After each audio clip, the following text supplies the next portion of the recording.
This week, we're going to talk about the vertical plane and how understanding it can help you move your lower body properly in your golf swing. So if we look here, we have a tour player on our gear system with this line drawn down their backside. It's essentially a pane of glass that they are sitting against at address. We also have these two dots that show their hip joints. As they swing back, you can see how the hips are turning, and the red dot representing the trail hip is moving into the vertical plane. So essentially they are turning into their back leg, turning into their hip, which pushes their glute back into the line.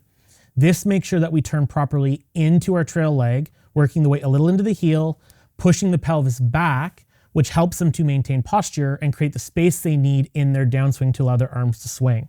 This only happens though if they mirror that in the downswing. So as the lower body moves forward, as they post up onto their lead leg, you can see the lead hip now is also turning back into that vertical plane line.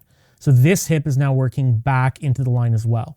Essentially, by turning into the vertical plane in the backswing and the downswing, as we just said, it keeps the pelvis back, avoiding early extension, which helps you maintain your posture and gives your arms the space they need to travel into the impact position, thus creating more consistent impact. Kevin, why don't you show us a drill we can use at home to help us practice this? This is called our vertical plane, Jake. In this case, I've got a chair behind me. If you're at home, you could use a wall. On the range tee, you could put your golf bag behind you.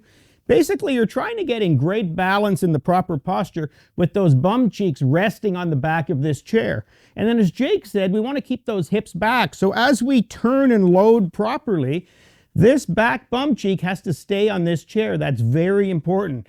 Now here's where it gets even more interesting. As I move over to the golf ball to my front leg, I stay on the chair and then rotate, and now my left side, my lead side, is on the chair. If you can practice keeping those hips back, you'll make room for your arms, you'll hit better shots. Now, what do we see a lot of times? Here's what we see. We see as we swing back, we lift a little bit and the pelvis comes forward. That's not what you want.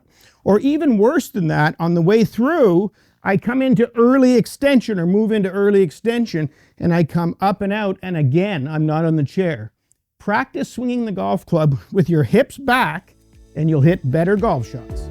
Thanks for watching, golfers. Make sure to like and subscribe and check out all of our other tips.